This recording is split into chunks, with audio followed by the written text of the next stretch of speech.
This episode is brought to you by Vipassana and their legendary quote, "See things as they are, not as you'd like them to be." Welcome to the Stephan Dyer Podcast, my people.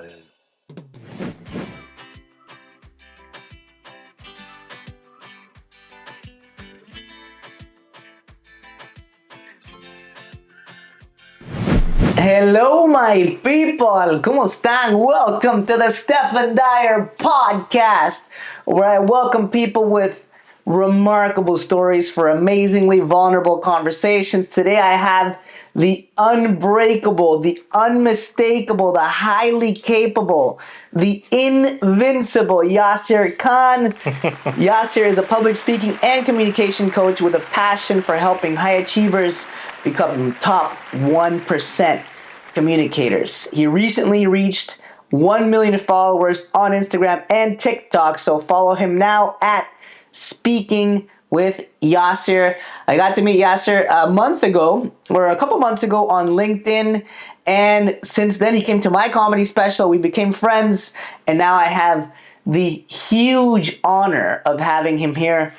Welcome, my friend. Good to be here. You didn't mention anything about vulnerability, so that's a little surprising. I don't know how deep we'll get into that, but the rest of it is true. Well, I didn't want to mention it because it might scare you, Yeah, we'll see how many risks we can take. It's going to be a great time. Dude, I saw your public speaking tips and techniques and videos on TikTok and Instagram. Genius. You know, there's not a lot of people that you come across. As you know, I'm also a public speaking trainer and communicator. I teach at U of T. And I was like, this guy is amazing. And I instantly thought, I want to have you on the podcast. And little by little, we started chatting. You came to the special, which I'm really grateful for. But today is about you, my friend. How did you get into speaking? First of all, where were you born? Where did you grow up? And how did you get into speaking? Yeah, I was born in Karachi, Pakistan. And I grew up with two words that inspired me to be a public speaker, and those are crippling insecurity. Wow. So I grew up with a dad who was working all the time. I was alone most of the time at home, spent time with myself. I didn't really learn a lot of basic social cues, or what do I do with my hands when I'm in front of my family? Where do I look? How do I converse with my third extended auntie? You know, what do I say? So all of these things I realized I had to manually figure out in my life. And then when I got to high school, I was that really awkward kid you never really wanted to be friends with. The one who's in the corner of the party, whose birthday party no one would show up to, like that kid. High school in Pakistan or Canada? Pakistan. So then my parents had a brilliant idea. They said, okay, let's send this kid abroad. He'll open up and everything's going to be fine and dandy. But unfortunately, the only thing that opened up was my parents' bank account, because now they had spent a lot of money on my education and I still didn't change. What did you study? I did business like any brown person would, because they don't know what else to do. Me too. So I did business. I finished my bachelor's in Malaysia. I came back to Pakistan, and my dad's like, you're exactly where you were before I sent you there. So what did we accomplish with this, right? So then he said, okay, I'm going to send you to Canada, but here's the deal. I can only pay for your first semester. Then it's up to you. You figure this out. Wow. So I came with, okay, you got to make it work. So I landed in Canada, and I knew, okay, I need to stand out right away. I need to figure out a way to make my parents proud. So I was the only kid in my entire semester to fail the first semester. By this time, you already had the undergrad in business from Malaysia. Yes. And what were you studying? MBA, which I was not qualified at all to do. So I came and I failed my first semester, and I'm calling up my dad. I'm like, my dad, like, what do you want to do, man? Like, I did as much as I could. So I went to my education counselor at the university, and she said, have you considered shifting into like an easier program? Like what? Like, well, we have a master's of education. I'm like, what the hell is a master's of education? You want me to be a teacher? I don't want to do that. But then out of desperation, I figured, okay, I got to pass my exams. Let's switch over. Now, incidentally, that was also when I was starting Toastmasters. What year was this? This was 2017. Wow. So when I started Toastmasters, I was really shy. I didn't really know anyone there. I didn't know how to converse with people. My third day in Canada was my first day in Toastmasters. So I went there, and by the way, when I thought of the word Toastmasters, I thought it was going to be one of two things. One, a cult, or two, a place to get a good grilled cheese sandwich, something like that, right? So it was neither of those things, because I walked in and it said, public speaking. I'm like, where am I? No, this is not the place to be. I'm socially awkward. I'm really introverted. But a woman saw me there and she said, hey, we've got a new member. Come and introduce yourself. I was not ready for that. So she brought me up on stage Toastmasters. Yes. It's like a small little room. There's about 30 people there, which was a lot for Toastmasters, a lot for me. I went up there. I could feel my heart beating out of my chest. I'm sweating. I say a few words, and I came back and I sat on my chair and said, this is why you stay at home. This is why you should never go out in public. Then that woman came back up on stage to evaluate my speech, and then she said, well, first of all, you're in a new country. You don't know anyone here. This is the first time you've spoken to an audience ever. Congratulations. And everyone started applauding. Now I'm thinking, is this a Canadian thing? Is everyone like this? Like, what's wrong with these people, right? But then she came to me afterwards and she said, I know what you're going through, but if you keep coming back, I promise you, you'll get better. And because I didn't have any friends, I was very desperate and lonely, and I was failing my school. This was the only thing to latch on to. So I came back time and time again. In about a month, I won my first club competition, then area, then I got a division district. Then I started doing workshops on campus because I started seeing the change in my life. By the end of the first year, I did 23 workshops on campus. The teachers started noticing, hey, this student failed last semester. This semester, he got an A in his presentation of what's going on. And the students would say, well, I asked Yasir to train me. And then the students would tell other teachers, and the teachers would say, can you teach the faculty? The faculty would then recommend the business. 10 years later, this is what I'm doing for a living. Wow. So, complete accident. That's why the universe gives you what it does, and you just have to take it. That is unbelievable, man. Absolutely. I agree that some of the best things in life happen by accident, and you chasing things that feel like play to you and fun to others. For context, for our non-public speaking listeners, Toastmasters is a not-for-profit organization across the world. It has over 365,000 members, and we both started our public speaking journeys, and we didn't even know this about each other. And it's actually the biggest public speaking organization in the world. I started in 2012, have been there for 10 years. Since my life got a lot busier over the last year, I haven't been going to my club, but I've been a member for over 10, 11 years now. And I had the honor of being on the cover of Toastmasters magazine in 2021, which was about comedy. In fact, at Toastmasters, I found out that I was funny. So typically there's a weekly meeting and you have your own club that you go to. It's like $150 to $200 a year to be a member. Typically, each meeting is 1 hour. There's 3 speeches, 5 to 7 minutes. And then there's 3 people who evaluate the speeches. And then there's like Toastmasters, the Toastmaster who is the host of the meeting. And then there's smaller roles like the word of the day, the grammarian, and there's a general evaluator for the meeting. So a lot of people participate. And I always tell everybody this is like a long-term solution for public speaking, because you don't, unless you're as proactive and aggressive as Yasir and I, which are like we gotta get all the results in a short time, and you go out hunting. A lot of people, if they're not intentional, they might not get 10 speeches in a single year. So I recommend that you do other stuff and complement it with Toastmasters. When did you make the shift from this being a hobby to you starting to monetize it? That was hard because when I graduated from my master's in education, I learned that in Canada, if you want to be certified to teach in a school, you have to get your bachelor's. So now here I am with a master's of education with the option of going back and doing I'm not going to do that. Like my ego is way too high for that, right? My parents, there was no way. So then that's when I realized, wait, no one hires public speaking coaches. So how does this work? My only option was find a job, stay in the job for a while, and then do it on my own. So my first job with a master's degree was working at a barber shop sweeping hair. Wow. That's what I did. And in BC. And the person who owned the salon was a very, very highly qualified Toastmaster. So that's where I met him, and he was a very, very good public speaker. So he said, here's what we'll do. You know the social media side of things because you made some videos in university. I know how to speak. I'll train you. You work here for a bit. We'll do a joint venture. Cool. Problem was you can't really earn a whole lot with $15 an hour, and the rent was pretty crazy. And eventually he started to go in different directions. So I said, okay, eventually I'm going to have to get a real job, right? So I've worked there for a bit. I went back for my graduation, and because people knew me as being that public speaking guy on campus, they looked up to me and they said, wow, where do you work now? Oh, you must be at some top 4 company. Like, yeah, I mean, I'm at the top 20 salon in Vancouver. Like, it's amazing. Like, with the haircuts, oh, wow.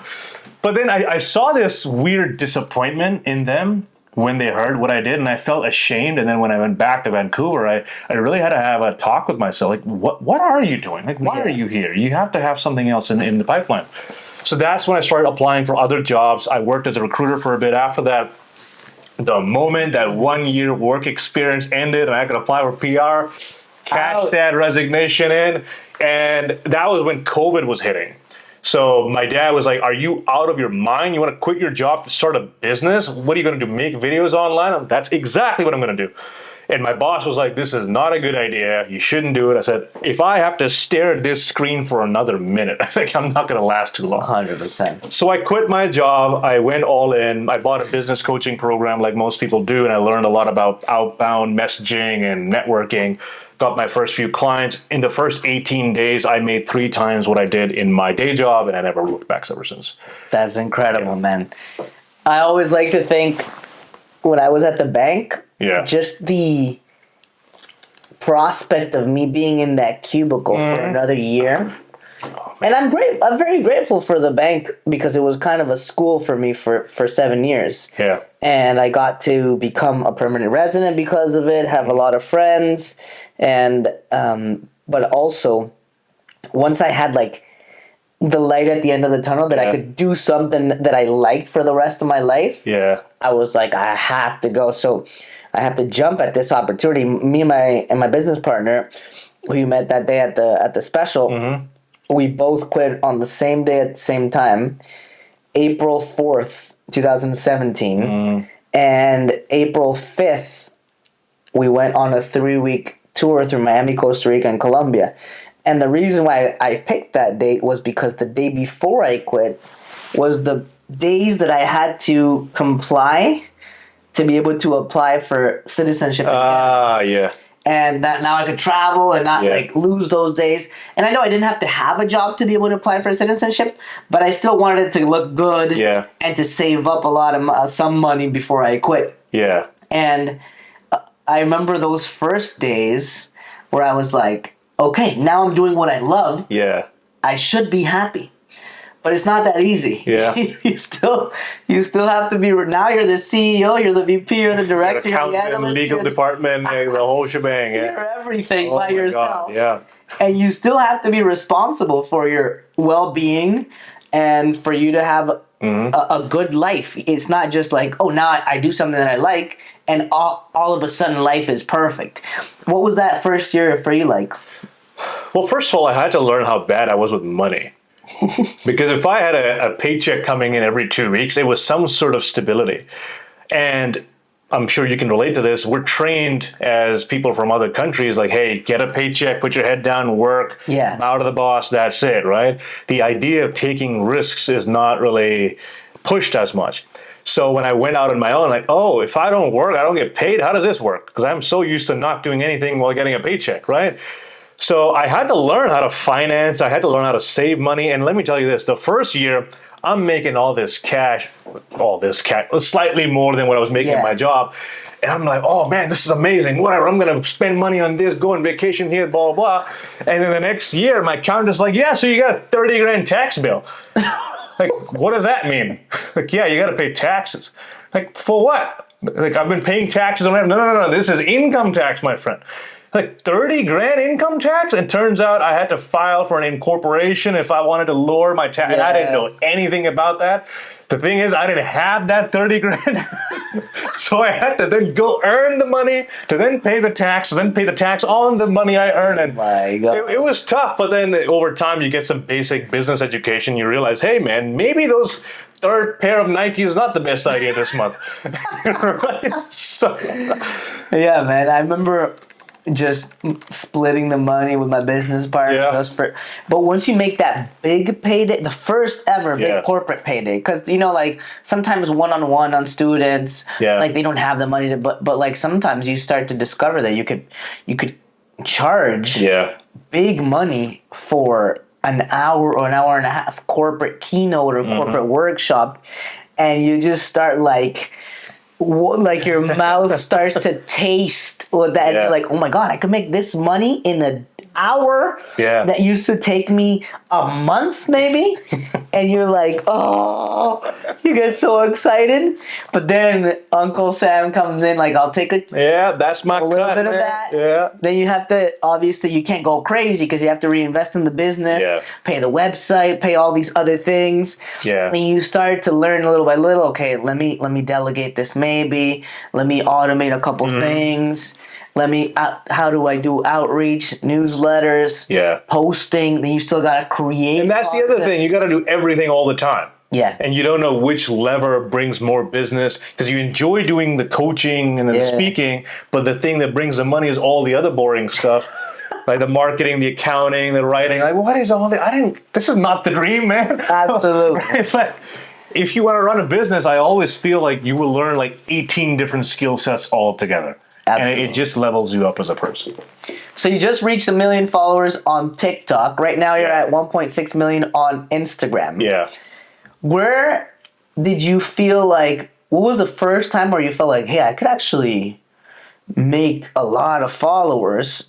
Yeah. What first video was the shift for you?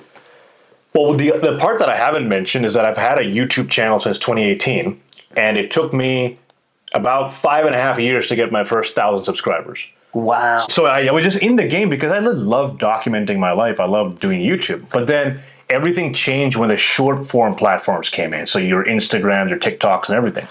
What happened was I was seeing TikTok blow up, and my friends would be on it, and there's just this garbage content, people dancing. I'm like, what is this, man? I don't want this.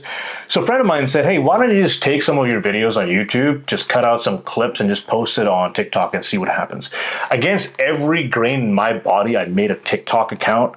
Like, oh my God, I can't believe I'm one of those people. Yeah. I posted like 5 videos on there, and I forgot about it. I'm not going to touch this ever again. I didn't even have an Instagram account.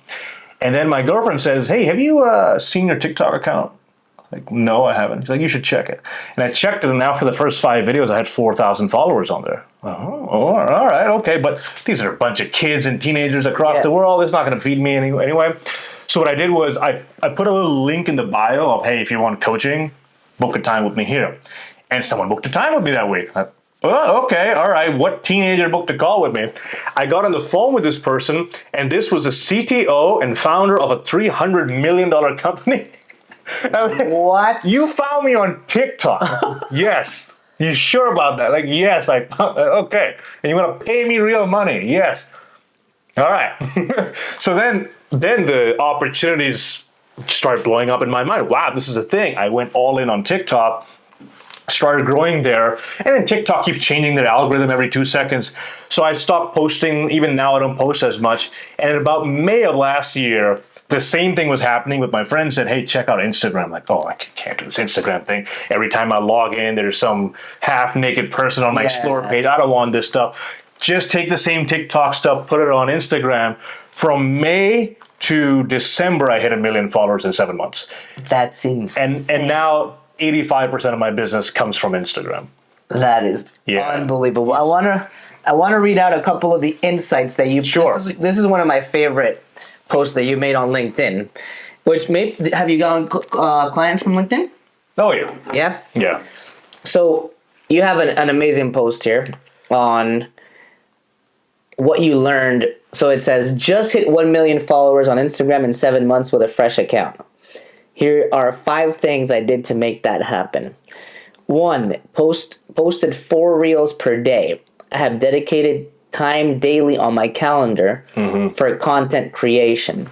Let's go one by one here. So 4 reels a day, were these recycled ones from TikTok, or are you designating some time to create new ones? Because I know you have some really, really good content on the TikTok CEO being grilled at the Senate or the Congress, Nayib Bukele, the president of El Salvador. Those are fantastic. How do you create these 4 reels a day? When I started Instagram, I think for the first 2 months, it was just recycled from TikTok. I didn't have to change much because I went to my most popular videos on TikTok I took all of those videos, put them on Instagram, and just catapulted my Instagram right away.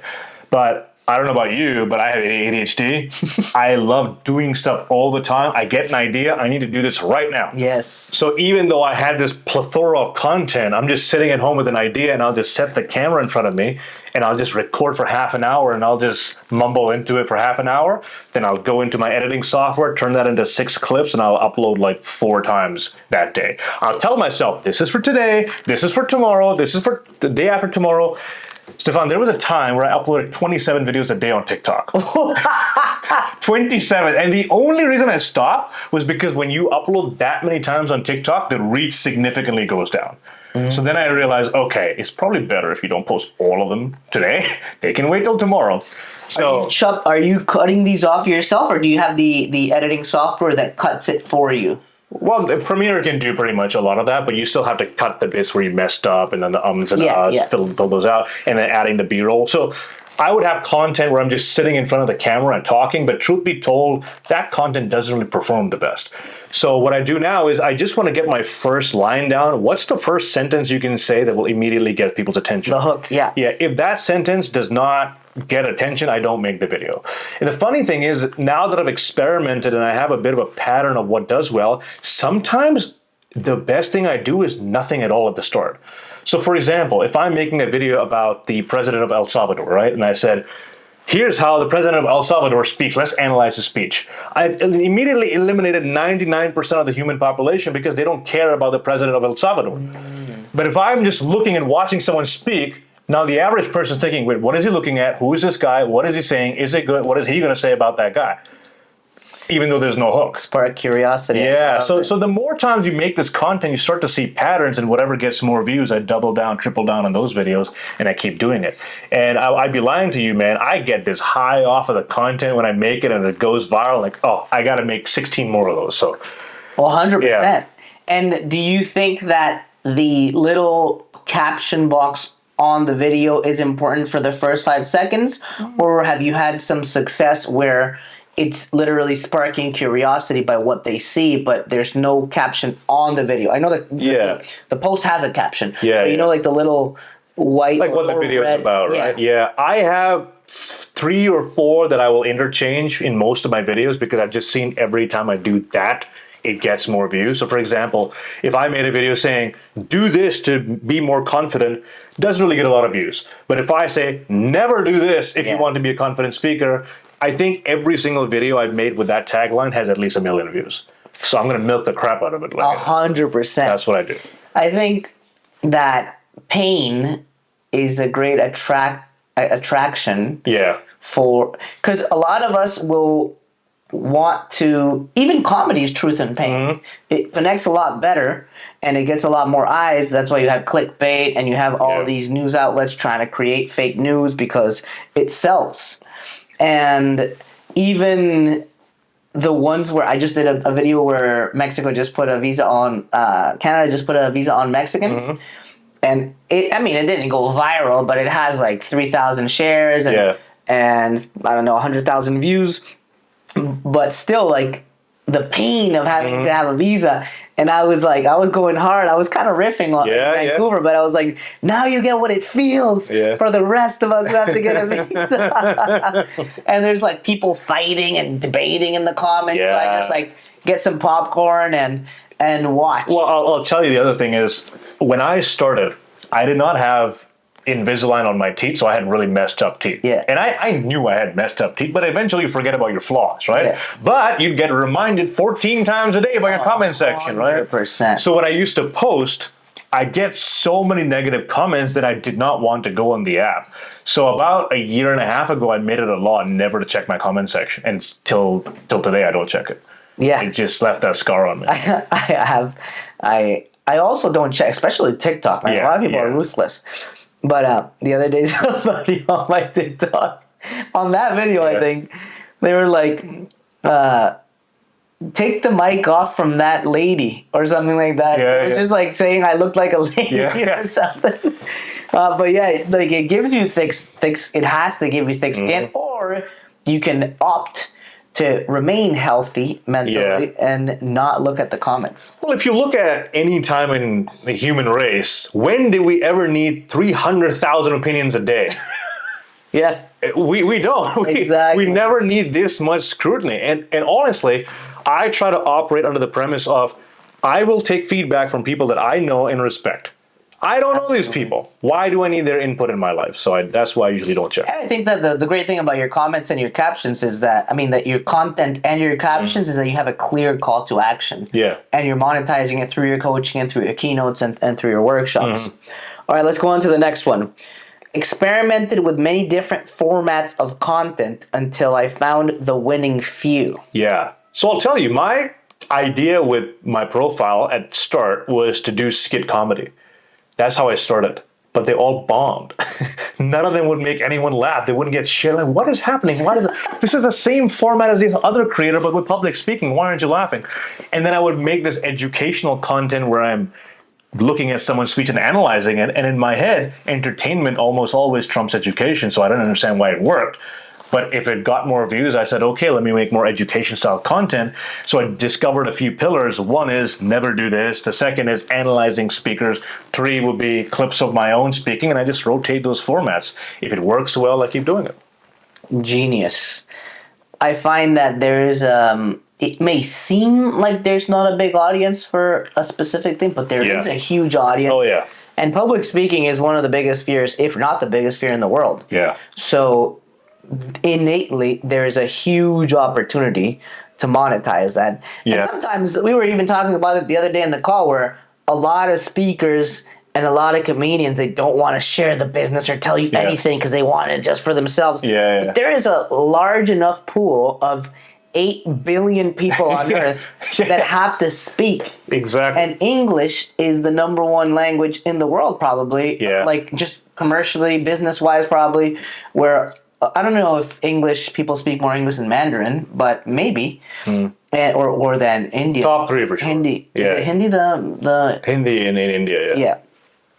Number 3, focused on making visually appealing content instead of me just talking to the camera. Yeah. In the perfect world, I'd love to just stare at the camera, talk for half an hour and upload it.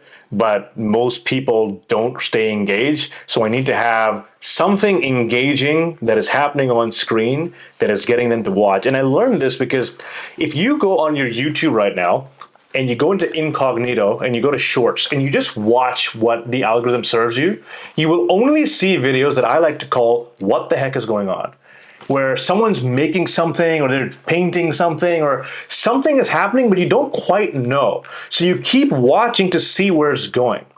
And I was watching all the videos, like, why are so many of the most viral videos like that? So sometimes what I would do with my content is, here's how to start your speech, do this, but I immediately explain what I'm talking about.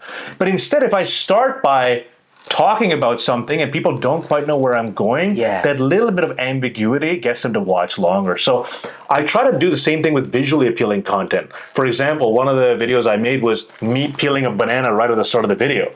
And people are like, what is happening? Why is he doing this? And the point of the video was, no matter where you're from, you might have a different way of peeling the banana. You have a different perspective, doesn't mean you're wrong. But the visual aid is what got people to watch. Absolutely. So I'm always trying to have some sort of visual angle because it takes 5 seconds to listen to me and then do I want to watch this? But if it's visually immediately there, people will linger a lot longer. In the U of T course that we teach that is called Business Presentations and Public Speaking, I was actually thinking, I told everybody in my class to follow you the other day. Beautiful. And I was like, maybe we'll get Yasir to come and say hi. That must be the 34 followers from yesterday. No. Why not? I can even give you a ride. Well, I have to teach after this. And I told everybody, go follow Yasir. He has some incredible content on TikTok and Instagram. But now I'm going to tell him YouTube. Do you still do a lot of YouTube? Or I don't. So I created a new secret YouTube channel. And the reason for that is my first channel, it blew up because of shorts. And I find that the audience on YouTube is quite fickle, at least with the shorts. Yes. So I made a new one that's long form only. And I only want people to find me through the algorithm. Love it. So I want to see how that pans out. Very nice. So don't search for me on YouTube. That's what I'm saying. Okay, don't. Instagram and TikTok. But what I wanted to say is, in the U of T course, we have a concept called Area 47. that is a part of the brain that falls asleep when things are too predictable. So we call it an Area 47 opening, where it might seem like the opening is disconnected to the topic. Yeah. But because it seems disconnected and it's unpredictable, people pay attention. And then you say what you just said about the banana. Yeah. The reason why I'm sharing this is because every single person has a different way of peeling a banana. Similar to that, we all have different communication styles or something like that. So it'll seem disconnected at the beginning, but then you transition and connect it to the theme of the speech, and everybody's like, oh, wow. Yeah. And because it seems disconnected or unpredictable, you will pay attention, as opposed to somebody. I always give this example in class where I had a professor at U of T, Wednesday 6 to 9, first year, political science. And I wanted to pay attention. I would buy an extra large triple Tim Hortons. And this guy single-handedly put me to bed. Every single class, he's like, okay, I'm so excited to talk to you today. We're going to talk about... Dude, 5 minutes in, I was like... How many dreams have been killed because of that monotone voice? Absolutely. Yeah. And then you think it's predictable for the next 3 hours, and your mind, Area 47, shuts down. Very similar to YouTube and Instagram and TikTok. The first 5 seconds have to get people's attention because you don't know what's going to happen. The banana is Area 47. And even if you go deeper, the thumbnail on YouTube is the first impression. Yeah. And if it's exciting and not predictable, like you know what's going to happen, if it's exciting, Area 47, you want to watch it. Yeah. On that note, too, like when you mentioned starting off and not being on topic, people are wondering, well, I know I came for public speaking. Why is he talking about his grandma? Like, what is happening? There must be a link, so I need to watch it to find out, right? So 2 of my most viral videos, one of them, the first line of my video was, shut your mouth. That's the first thing I said, shut your mouth. Like, imagine you're scrolling, who the hell is this guy, right? It just sparks anger. But then the next sentence is, this is what I mean. I used to say and a lot, but then I learned to shut my mouth at the end of the sentence. Now I don't say it. So it's a little bit of a quick clickbait, but 2.4 million views don't lie. Dude, 100%. The other video that I made, this was called, the first line was, most managers don't know how to manage. They're promoted because they've been in the company long enough. That's the whole video. And the entire comment section is, my manager's just like this, doesn't know what he's going. And then actually, I just got promoted to a managerial role. People are just fighting back and forth. But when you have a really strong sentence, a lot of people just pay attention. Absolutely. And that could also be, like on LinkedIn, the first sentence of the caption. Oh, yeah. Because I feel a lot of people, they cram the sentence. Yeah. And if it's crowded...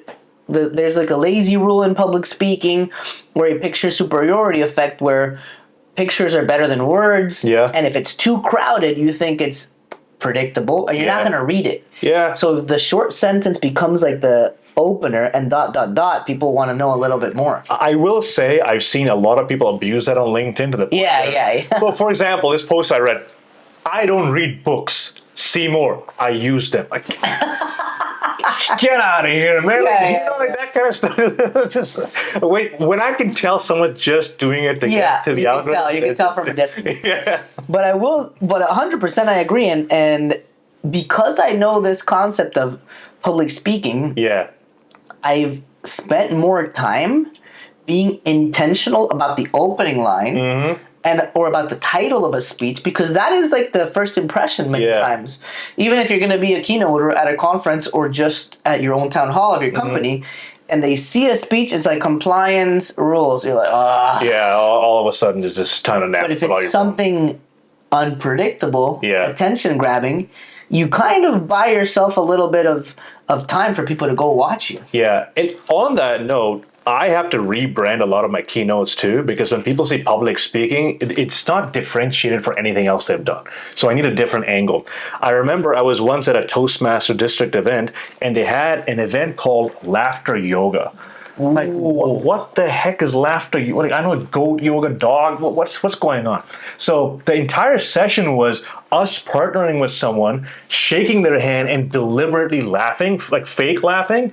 And it will be so awkward while you're looking at each other, ha ha ha ha, that it just turns so awkward. You just start laughing uncontrollably.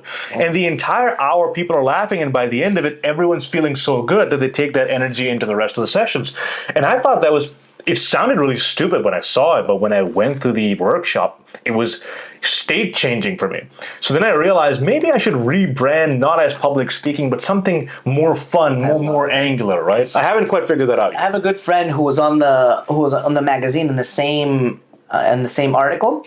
His name is Drew. Yeah. And Drew is an engineer, but he shifted into comedy and humor. Mm-hmm. And he calls himself the humor engineer. Yeah, polar opposites, those two. Absolutely. Yeah. And it's attention grabbing because you don't see it all the time. Yeah. So I like it a lot. I've started using ChatGPT recently on titles for my podcast, titles for potential keynotes, opening lines, and I feel like it doesn't give you the best thing, but it's still a very good starting point. Yeah, you got to prompt it a few more times. So one of the things that I found helpful is I'll give it a punchline or set up in a punchline, and I'll say, write it again as if Dave Chappelle wrote it. or write it again as if Sebastian Maniscalco. And it actually does a pretty decent job of changing the tone of it. I've also used ChatGPT to give me 20 examples from professional comedians on misdirection. Or one-liners. Or comparison jokes. And it gives you really, really good stuff. Number 4, reposted my popular videos every few weeks. I had many videos that got millions of views the first time and then millions again the second time. Yeah, just do that on Instagram. Don't do it on TikTok. TikTok will probably give you 500 views tops the second time because it's much better at finding reposted content. Instagram lets you get away with it, but I don't know for how long. 5, I don't make filler content. I want every single video to be like a new episode of a TV show. One bad episode and people stop watching. That's genius. Man, I write pretty well now that I think about it. Yeah. That's exactly how I approach it, because one bad scroll and people are like, man, why does this guy keep showing up on my thing? It has to be where people don't regret watching and they look forward to the next video.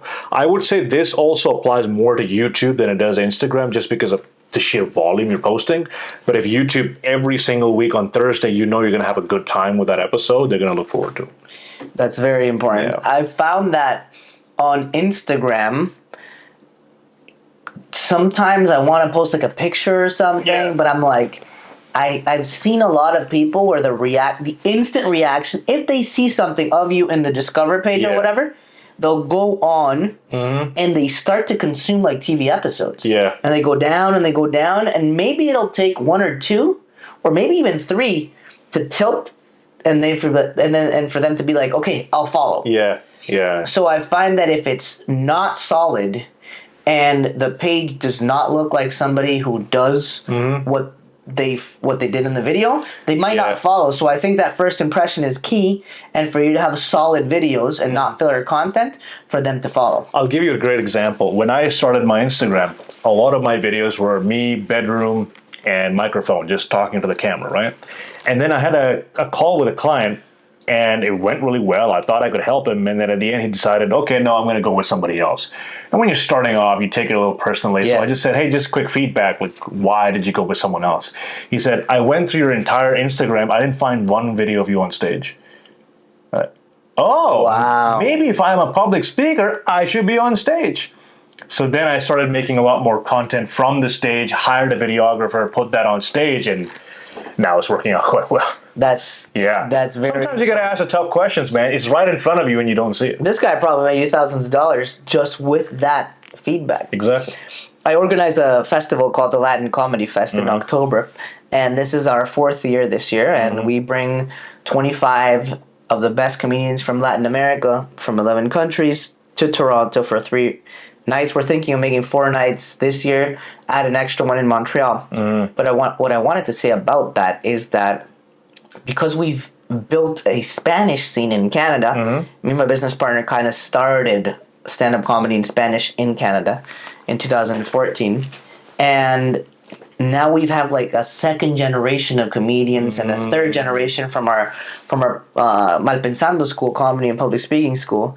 And I always tell them, dude, if you're a comic, even if you're a very good comic and you make people laugh, I can't put you on the festival if nothing on your social media says you're a comic. Yeah. Because they're going to look for your name because it has a flag next to you. So if you have somebody from Bolivia or Venezuela or Mexico, even Peru, and they see the flyer and they see Martin Perez, Peru, they're going to go look for Martin Perez and see if it's worth coming to support their country and seeing this comedian. Yeah. And even if they do find you, but all that you have is just pictures of you and your food, then it makes us not look good because now this festival is not bringing good comics. You got to have some credibility online. Absolutely. So I feel like that's a very good point. When you coach a lot of people and executives, obviously CFOs, CEOs, CTOs, what is the one thing that you notice is a common denominator from a lot of these C-suite executive clients? Do you feel like they're nervous? Do you feel like they're being scared up that they get a lot of questions and be put on the spot? Maybe imposter syndrome? Maybe it's breathing? What common denominators do you see in your clients, and how do you help them get to a place where they feel a little bit more confident? Yeah. I would say if I had to sum everything down, it would be perception, how they are perceived by people around them. Because many people, especially at that level, feel a responsibility of coming across as a leader.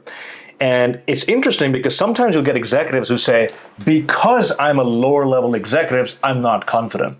But then I'll get their boss who'll say, because I'm a boss and I have all of these people reporting to me, I have more responsibility to be a leader and I have more imposter syndrome. So no matter where you are, you will find a different way to angle your problem. Absolutely. In my experience, the two kinds of problems that we have is a skill set problem, or B, a pressure problem. So for example, I will have someone come up and say, oh, I'm terrified of public speaking. I need to learn public speaking. I have this big presentation coming up. What do I do?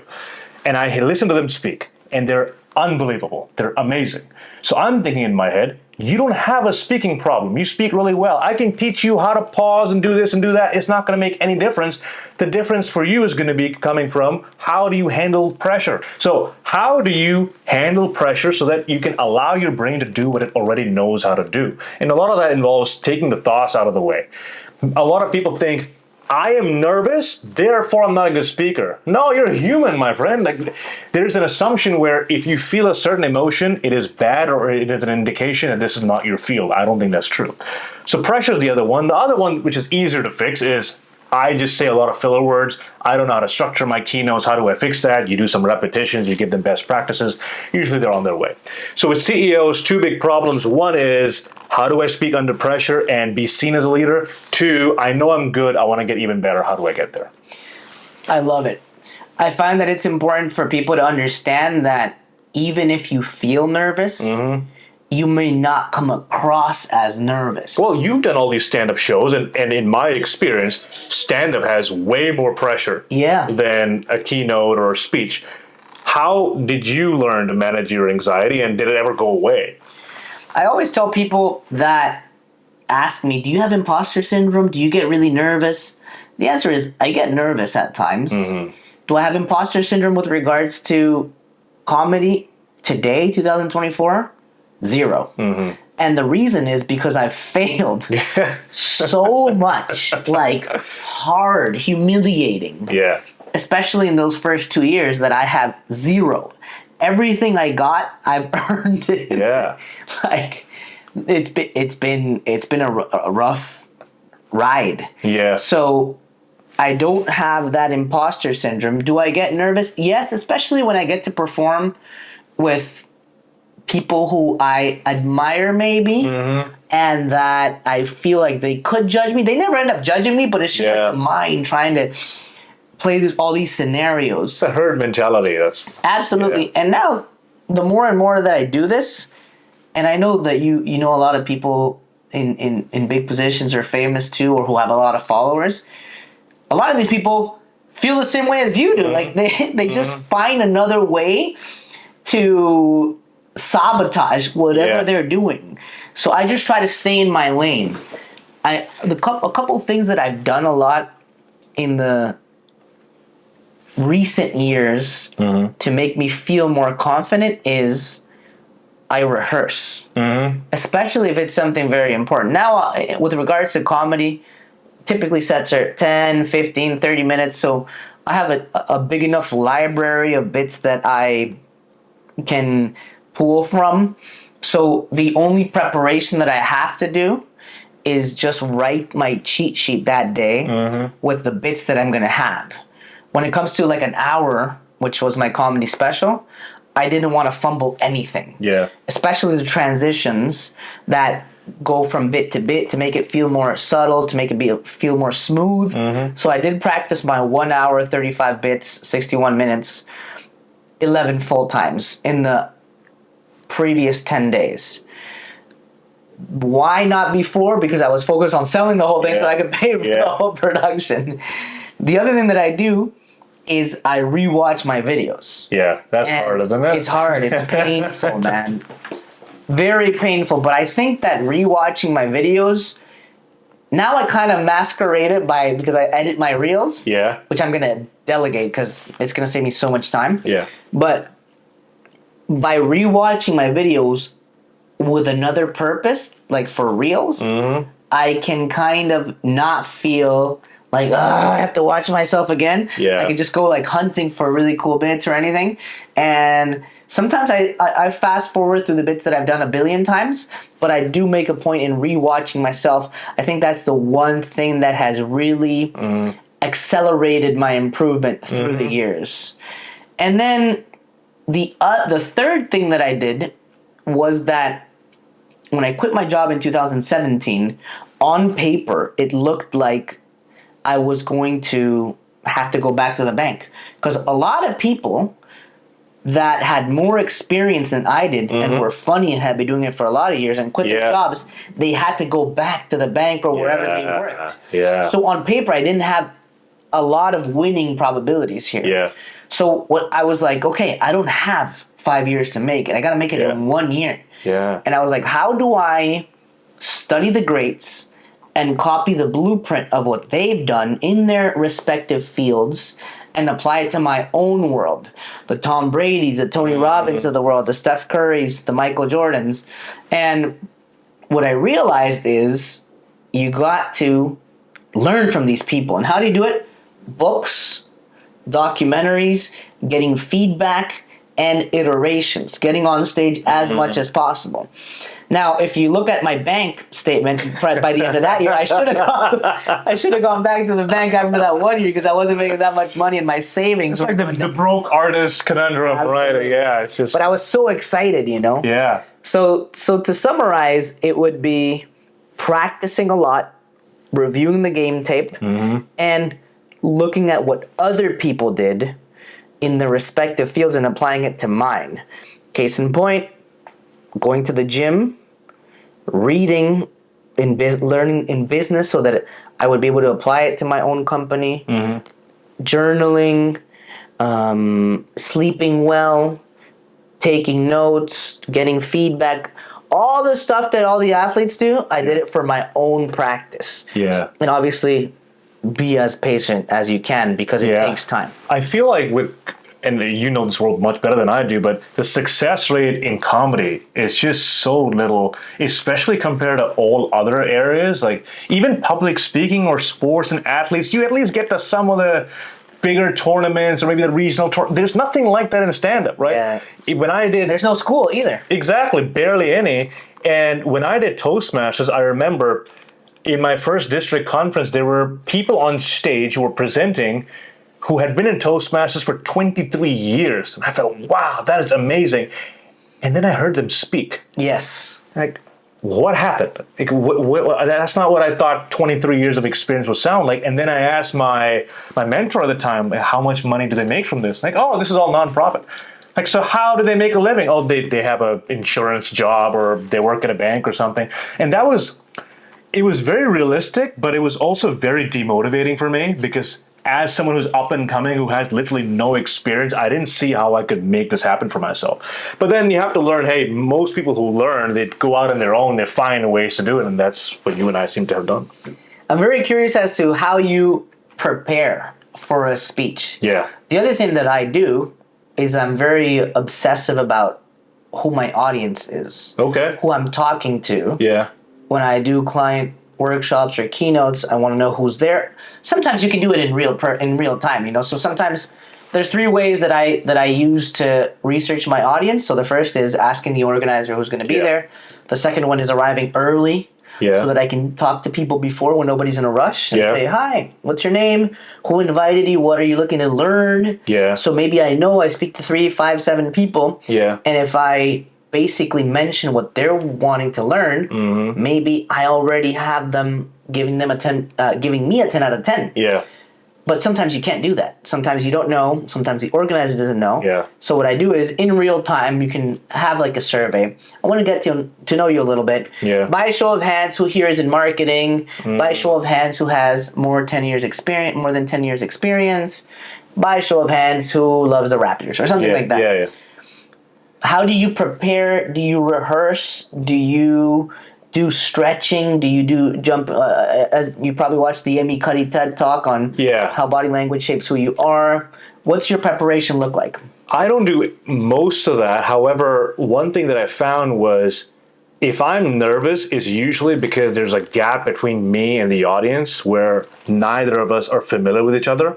So I try to bridge that gap as much as possible. For example, I had a conference the other day. I showed up about half an hour prior to me getting mic'd up and everything.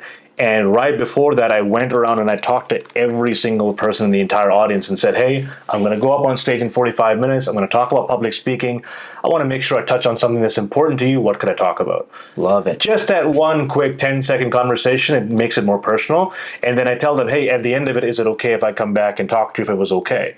And then right after the presentation finishes, they feel the permission to talk to me. I go to them and collect feedback. So it becomes a very nurturing experience, whereas especially me, when I'm usually speaking, I'm usually probably the youngest in the room, and there's a lot of questions around that. Why is this kid coming to teach me about how to speak like an executive? So I have to earn their trust. So if I just walk up there, hey, my name is Yasir, here are 3 things to do with public speaking. Who the hell is this guy? Yeah. Right? So I have to find a way to break that. Regarding preparation, I don't like memorizing my material simply because I sound very robotic. Yeah. And I'm very good at improv with comedy stuff.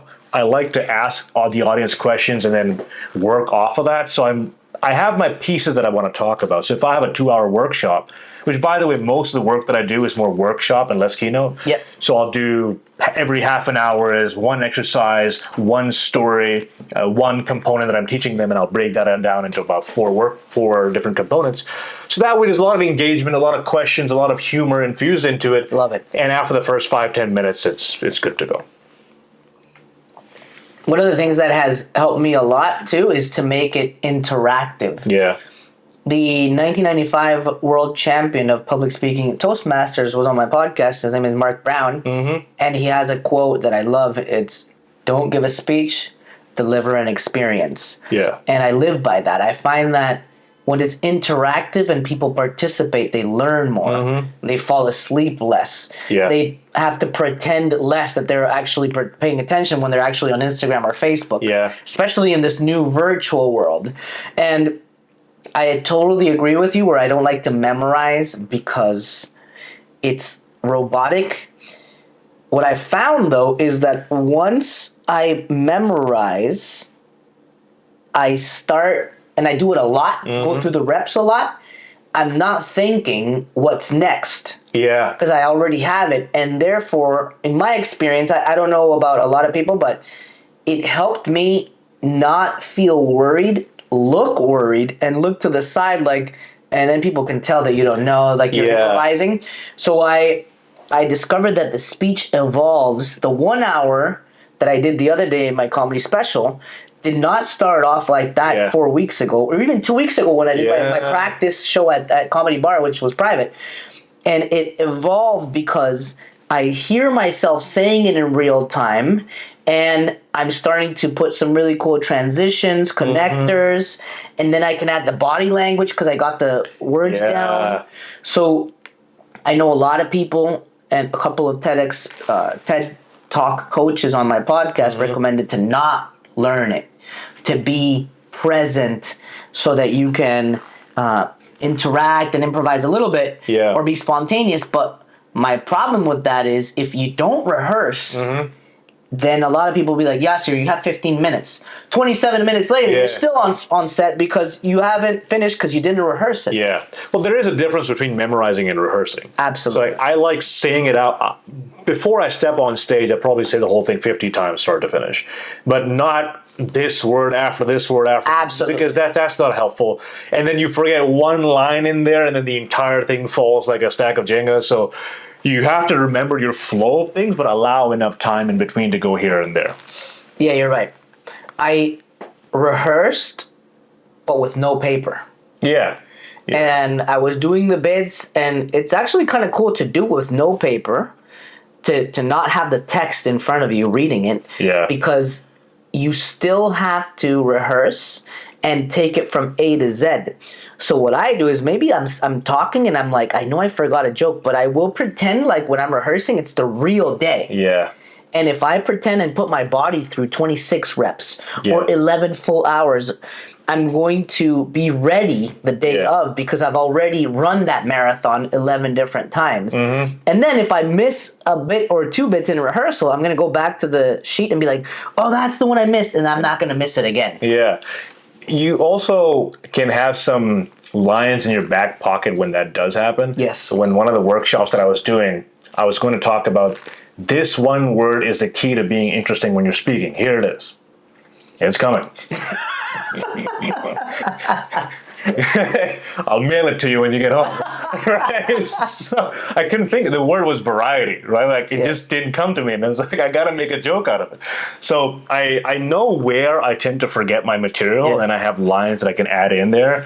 And if you bring humor into these situations, people will forgive you because you've still given them that value. Absolutely. Right? So that helps me. When you're interacting with the audience, I think that a couple of the benefits is that when you ask a question to Mary and Mary's talking, the spotlight, even if it's for a couple seconds, is not on you. Yeah. It's on them. So you can breathe, think about what's next. And then the other cool thing that happens is that when Mary's speaking, everybody at Mary's table is like, I better pay attention because I could be next. Yeah. So I try to shift it around a little bit. I'm talking to them a little bit. 5 minutes later, I'm talking to that table. Yeah. Then I go to another table. All of a sudden, in 15 minutes, you got everybody paying attention because it's unpredictable. I could be next. Area 47 wakes up. Yeah. And if it's interactive, people participate and they learn more. I'll give you a strange analogy. I have a cat, and when I have that little laser in front of her and I'm pointing it at different places, she's just like going crazy, right? In a lot of ways, I think of my audience like that.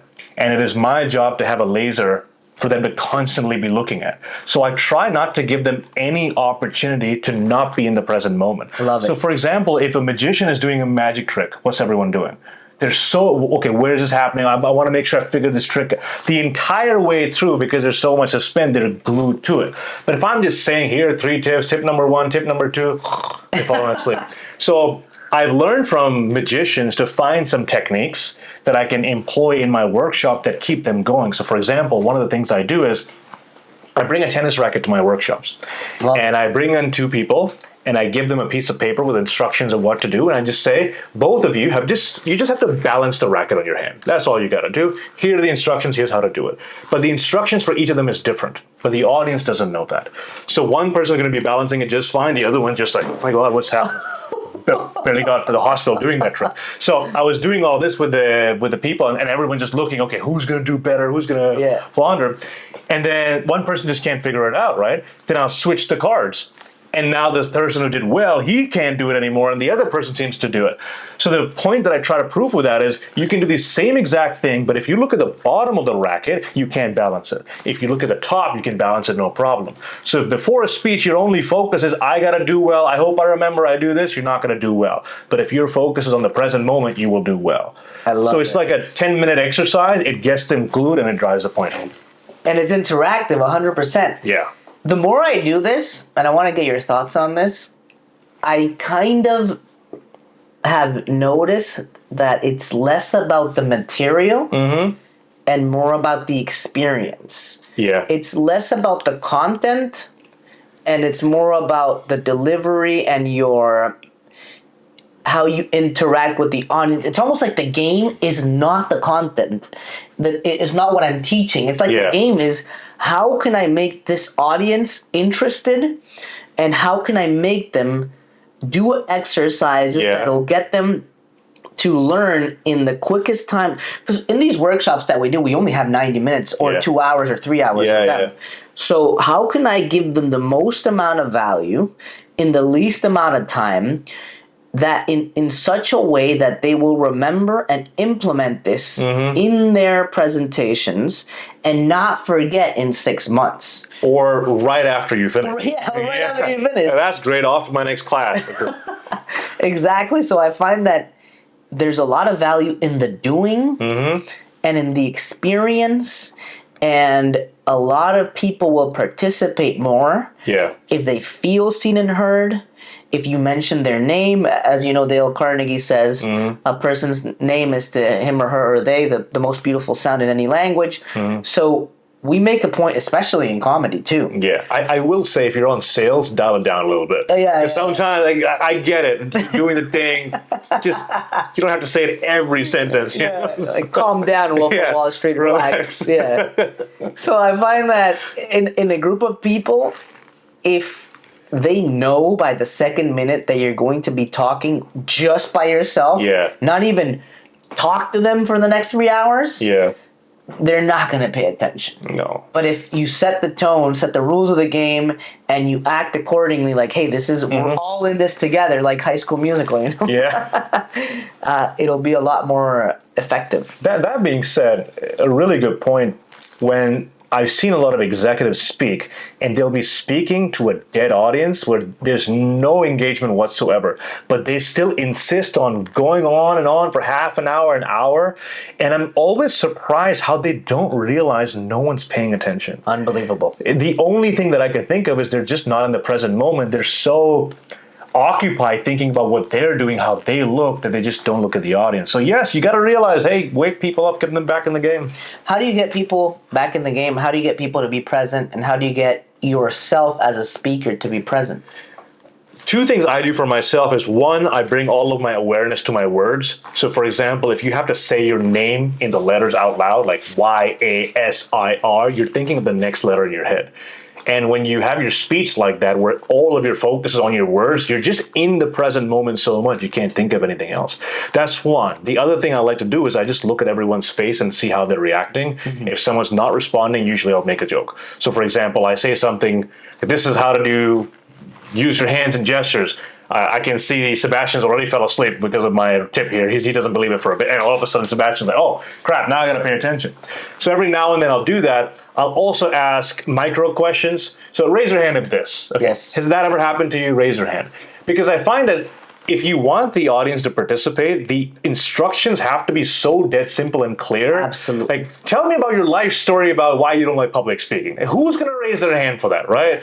I'm really nervous when it comes to public speaking. Who else felt the same way at some point in their life? Like, how easy is it to do that?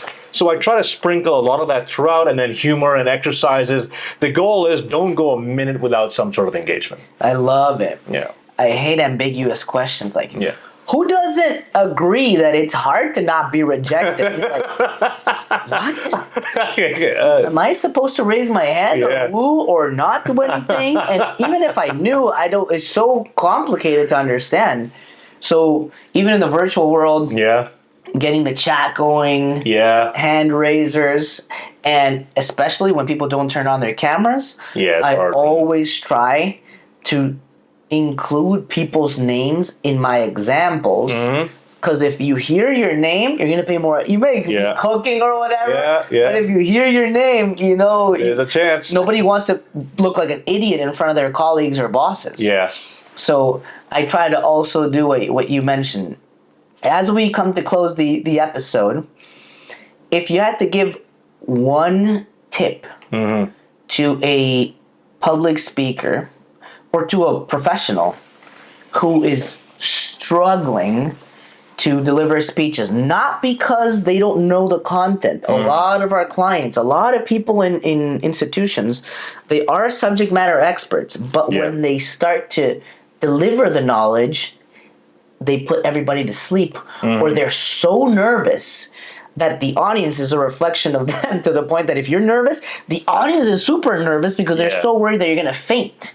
Yeah. What advice would you give to somebody who is either very nervous or just can't communicate effectively?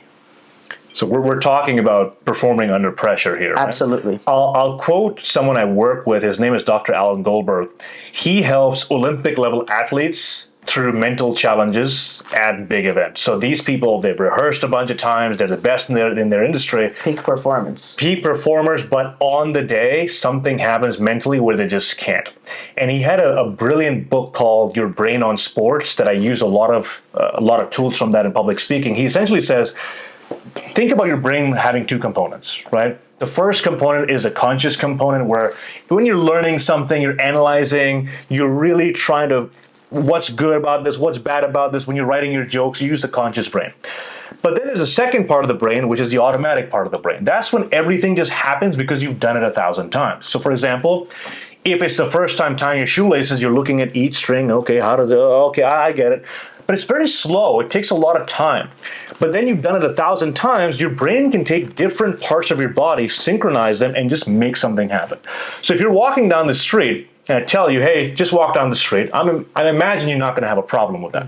But if I had said, okay, now walk down the street, but make sure you have a 2-foot gap between your feet, your chin is up, your back is straight, your eyes are up here, your right hand and your left leg are synchronized, your left hand and your right leg are synchronized, and you're not walking into traffic. Go. How well will you walk? You walk like a cripple, right? You can't do it. So what he says was, the information to perform is stored in the automatic part of the brain, but the moment people step on stage, they start to go conscious. So it slows everything down. Now they're thinking about, do I have the right vocabulary? My boss is looking, what do I do here? What do I do there? So how can you go from the conscious mind to the automatic brain? 1, through repetition. B, through a single thing to focus on. So if I brought you on stage and I said, I'm going to take a ball and I'm just going to toss it in the air, just count every time it hits my palm. 1, 2, 3. You're so focused on it, you can't think of the anxiety in the back of your head. So for me, the present moment tends to be either my words, either my body, either the audience. When you're so focused on them, your conscious brain is shut off and your automatic brain does what you train it to do. Beautiful. I really like you saying the repetition, because in the repetition, there is like replicating the nervousness in many ways. I always try to rehearse and feel in my body like it's the real day. Yeah. After 20, 30 reps, the day of, you might be a little nervous, but your body has muscle mind memory. It's already been there. Even when I was practicing in my house for my apartment for the comedy special, I was coming in from the left because I knew I was going to come in from the left the day of. There was the last time I practiced in my suit and the shoes that I bought for that day. I didn't want there to be any surprises from the things that I could control. Obviously, there's uncontrollables, but the things I could control, I wanted to be as ready as possible. So I really like that element. You did stand-up comedy recently? I did. What did you learn about comedy and about yourself? I loved it so much. If 2 years ago you told me I'd be doing stand-up comedy, I never in a million years would have had the courage to do it. But watching more stand-up comedy, getting comfortable public speaking, I got to a stage where I was so comfortable that I needed something else to push me, and there's nothing that scares me more than stand-up comedy. So that just had to be the next thing. So I was really lucky. I did a class at Second City. I was with 8 amazingly talented people, and everyone had their unique style. Yeah. And the first class, there was this guy in my class. His name was Zach. He went up there. he had this notepad and he just put the notepad down and he threw it there and everyone started laughing. He didn't say anything yet. He didn't even start the bit and people started laughing. And in that moment I realized I thought so much of comedy was what you wrote on the piece of paper, but a lot of it is also the way you act, the mannerisms you have.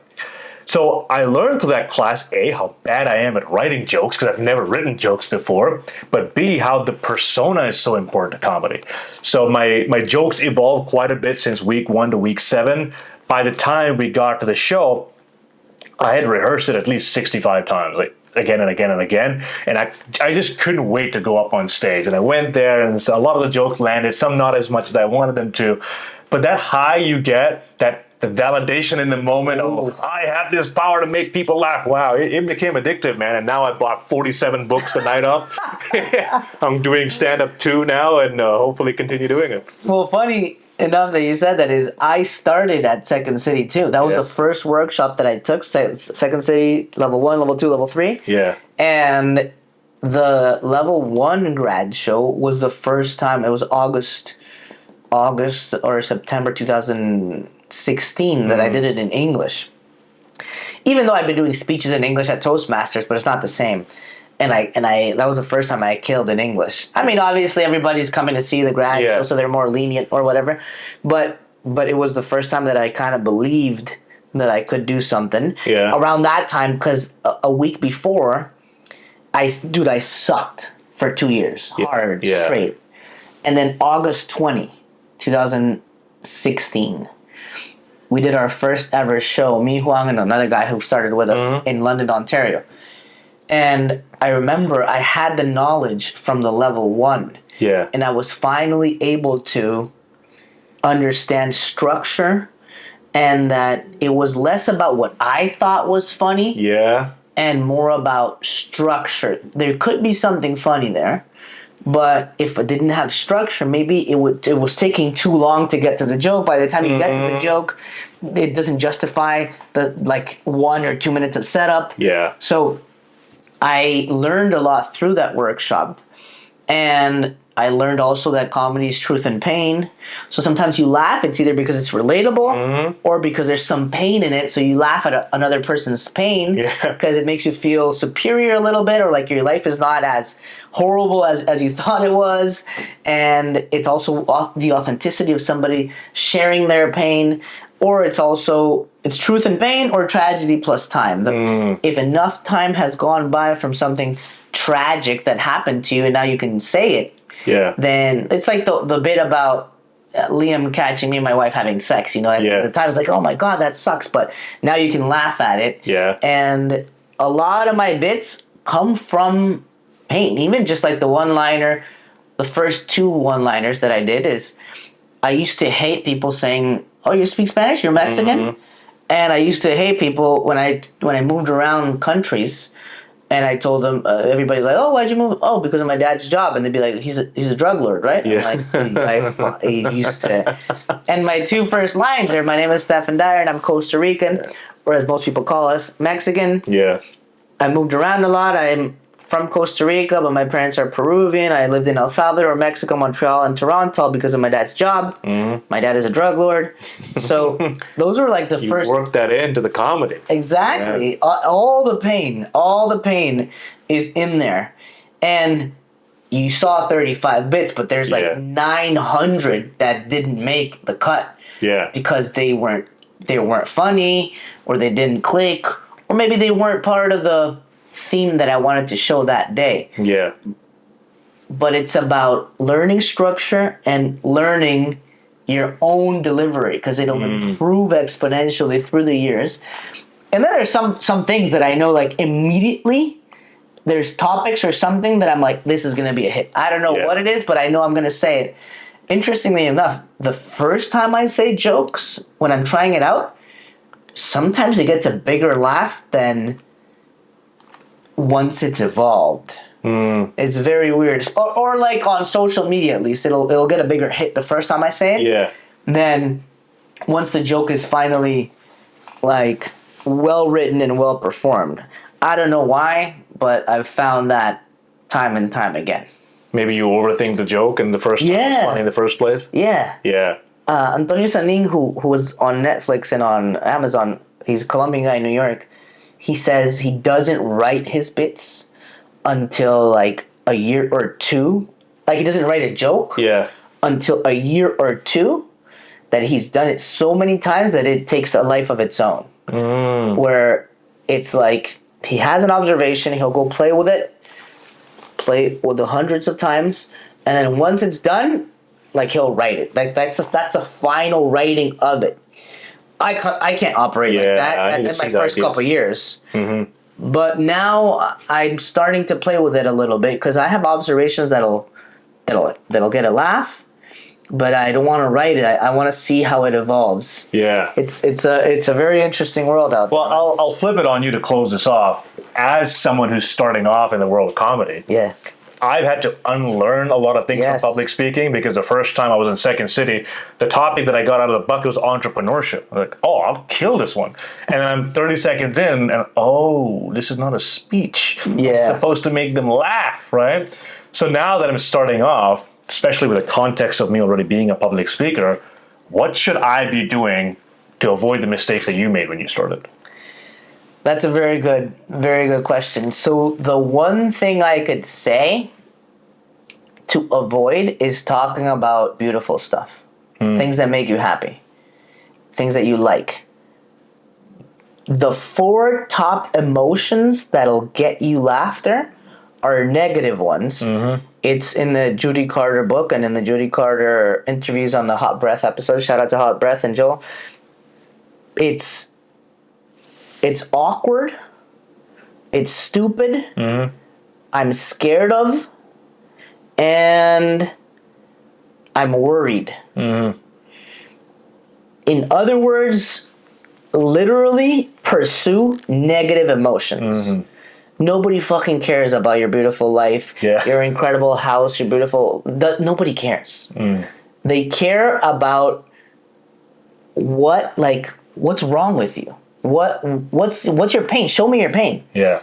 If you look at the greats, they're talking about pain and about truth. Yeah. A lot of comics will talk more about truth than about pain. A lot more comics will talk about pain than about truth. Jerry Seinfeld is obviously more observational, so truth. Like, you're like, oh yeah, that's true, that's relatable. Yeah. But there's pain in that too, because he finds it annoying. Yes, 100%. But Kevin Hart will talk about pain. Yeah. Louis C.K. will talk about pain or stuff that pisses him off. Dave Chappelle, I think, is a mix. Yeah. But everybody's style evolves. Had I known that I get, because I love observational stuff, and I didn't really see myself as a storyteller. But now I look at my bits and it's all storytelling. I'm just talking about my life and the things that cause me pain. So now I do see myself as a storyteller, and I pursue those negative emotions. I still have some observational stuff in my but it still pisses me off that happens in my life. It'll be an observation about something that pisses me off. So, or that I'm worried about, or that I notice. And I do feel that pursuing negative emotions in your premises will 5x the reaction from an audience, just because nothing that is beautiful is funny. So you hear that, guys? I'm going to go off of this podcast and think of 10 things to complain about and come up with an entire bit off of that. Exactly. That son of a bitch invited me to a podcast, right? Exactly, man. That's the hack. You got to be miserable to be a comic. And last but not least, the champagne question that everybody gets, every guest gets to close it off. On, brother. If we were to meet a year from now with a bottle of champagne, what are we celebrating in Yasir's life? Well, my dad would kill me if he saw me with a glass of champagne, so that's one. But sparkling water. Sparkling water. I don't even drink alcohol. Yeah, so if we were to celebrate, we'd celebrate Yasir having done at least 10 shows. That's a very conservative amount, I'd say. and having built an audience of at least 10,000 people in his membership where they're learning public speaking and communication skills. Love it, man. You know what? You should come on down to my community once in a while. I'd be down. Every week we have a guest coming in to teach a subject, and I think comedy will be amazing for you. I'm there. There we go. Done Anytime, deal. brother. And you gotta come to U of T. Done Just deal. visit. Yeah, I'll show them my rejection letter from many years ago. Here it is. Look at me now. Look at me now. I love it. Yasir Khan and Stephan Dyer on the Stephan Dyer Podcast. Ciao, ciao. Gracias por escuchar el Stephan Dyer Podcast. Arrivederci, my people.